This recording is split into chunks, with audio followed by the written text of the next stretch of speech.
My name is Linda Miller, and I live in Dallas, Texas. I'm 20 years old, a proud mom to my brilliant little girl, Hazel, who just turned 4 last month.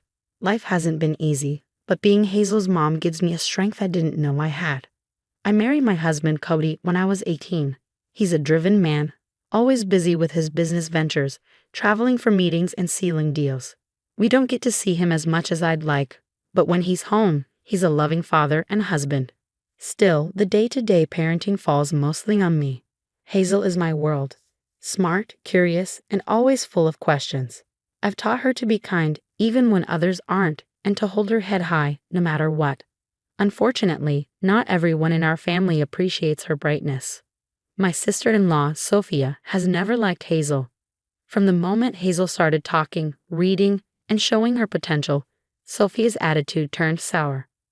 Her daughter, Ava, is 2 years older than Hazel, and while Ava is sweet in her own way, Sophia can't stand the idea of anyone, especially my little girl, outshining her. She's made it clear, in ways both subtle and obvious, that she sees Hazel as competition. For example, at family gatherings, Sophia often dismisses Hazel's accomplishments. If Hazel reads a story aloud or solves a puzzle, Sophia will make some snide comment, like, "Well, kids these days just grow up too fast." It's not always a good thing. I've learned to bite my tongue for the sake of family peace, but it hurts. I've always tried to keep things civil. I wanted Hazel to know her extended family and to believe that, despite the tension, we could all coexist. But deep down, I've always felt like Sophia was waiting for an opportunity to humiliate us, to put us in our place. And, as it turned out, she didn't wait long. It all started with an invitation I didn't expect.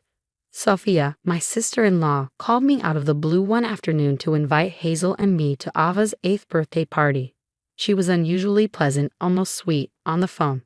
"It'll be great for the girls to spend some time together," she said, "and Cody will be happy to know we're all getting along."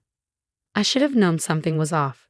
Sophia had never been warm toward me or Hazel, but the mention of Cody explained everything. He was away on a business trip, and she wanted to show him, when he inevitably asked, that she was the bigger person, a good sister who tried to bridge the gap. Still, I thought maybe this was a chance to smooth things over for real. Hazel deserved that, at least. The day of the party, Hazel was so excited she could barely sit still. We picked out a dress for her earlier that week, a lovely light blue one with tiny flowers embroidered along the hem. Hazel twirled in front of the mirror, grinning. "Do you think Ava will like it, Mommy?" she asked. "She'll love it," I said, smoothing her hair. When we arrived at Sophia's house, it was already buzzing with kids and parents. Sophia greeted us at the door with her signature tight-lipped smile. "Oh, you made it," she said, her eyes darting down to Hazel. For a second, her expression froze, and I followed her gaze to Hazel's dress. That's when I saw Ava. She was standing by the table, her cake in front of her, wearing a dress nearly identical to Hazel's. The same shade of blue, the same floral embroidery. My stomach sank. Sophia's smile vanished. "How dare you?" she hissed, pulling me aside. "You knew what Ava was going to wear." I was stunned. "Sophia, we didn't know. We just—" "Don't lie to me," she snapped, her voice rising. By now, other parents were starting to glance in our direction. "You're just jealous. You couldn't stand letting my daughter have her moment, could you?"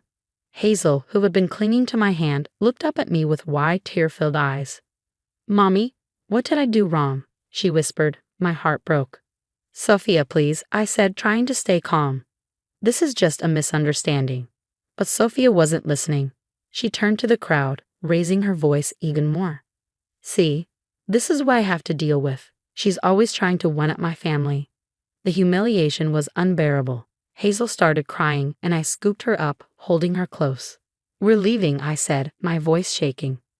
"Good," Sophia said, "and don't come back until you've learned some respect." As we walked out of the house, Hazel buried her face in my shoulder, sobbing. I tried to hold it together, but the moment we got to the car, I broke down too. I called Cody, hoping he'd pick up, but his line went straight to voicemail. "Sophia just humiliated us," I said into the phone, my voice trembling. "She accused Hazel of being jealous of Ava and kicked us out of the party. I don't know how to fix this." I hung up, feeling helpless. That day wasn't just about a ruined birthday party, it was the moment I realized how far Sophia was willing to go to tear us down. And it was the day I decided I wouldn't let her. Hazel deserved better. We both did. A year passed after that disastrous birthday party, but the sting of that day never really faded. Hazel and I moved forward the best we could. She was thriving in school, winning small awards here and there for her bright mind and creativity. Watching her smile again, seeing her confidence grow, reminded me why I kept fighting for her happiness. As for Sophia, we kept our distance. Cody and I agreed it was better that way, especially since he had finally seen through her facade when I told him everything. He was furious with her for the way she treated us and fully supported cutting ties, except for unavoidable family gatherings. Those occasions were polite but cold. I thought we were finally free of her toxicity until one afternoon when she showed up at our doorstep, looking like a shadow of the proud, arrogant woman she once was. She was holding Ava's hand, and both of them looked exhausted and desperate. "Linda, please," she said, her voice trembling. "I need your help." I stood there in shock, unsure what to say. She wasn't the same polished, domineering woman I remembered. Her clothes were wrinkled, her hair unkempt, and her eyes filled with tears. "What's going on?" I asked cautiously, stepping outside to keep Hazel from overhearing. It's a long story," she stammered. "Mark and I are divorced. He left us with nothing. The house, the cars, everything, it's gone. We don't have anywhere to go." For a moment, I just stared at her. The woman who had humiliated me, accused my daughter of jealousy, and kicked us out in front of a crowd was now begging for my help. "Linda, please," he said again, her voice breaking. "We're family. Ava and I just need a place to stay until I can get back on my feet." My mind raced. She was asking me to let her into my home, the same home where Hazel should feel safe and loved. How could I allow someone who had treated us so cruelly to come back into our lives? But then I looked at Ava, who was staring at the ground, clutching a worn-out teddy bear. She looked so small, so scared. A part of me felt for her. None of this was her fault. I took a deep breath. "Sophia," I said slowly, "after everything that happened, do you really think I could trust you in my home? Do you remember what you did to Hazel? How you made her cry and humiliated us?" She started crying, shaking her head. "I know I was wrong, Linda. I was bitter and stupid, and I see that now. Please, I'm begging you. I have nowhere else to go." My heart ached, but I couldn't ignore the anger and protectiveness I felt for Hazel. Letting Sophia stay with us felt like betraying everything I had worked so hard to rebuild. Yet the guilt of turning her away gnawed at me. I had to choose, stand firm for my daughter and myself, or give in for the sake of family. In that moment, I realized this wasn't just about helping Sophia. It was about whether I was willing to allow toxicity back into our lives. I owed Hazel more than that, and I owed myself the peace I had fought so hard to reclaim. Sophia's pleading face stayed with me all day, even as I tried to focus on Hazel and our evening routine. My mind replayed her words, her tears, her desperation. But then, like a counterweight, I remembered Hazel's tears at Ava's birthday party, the way she clung to me, asking what she'd done wrong. That memory solidified my decision.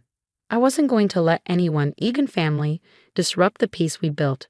When Cody came home that evening, I told him everything. He listened quietly, his jaw tightening as I recounted Sophia's arrival and her pleas for help. "So, what do you want to do?" he asked finally.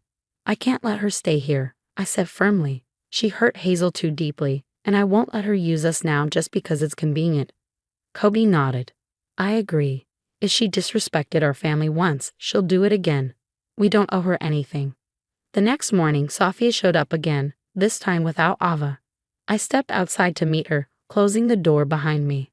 "Linda, I know you're upset," she started, her voice trembling. "But we're family. I'm your sister-in-law. You can't just turn us away."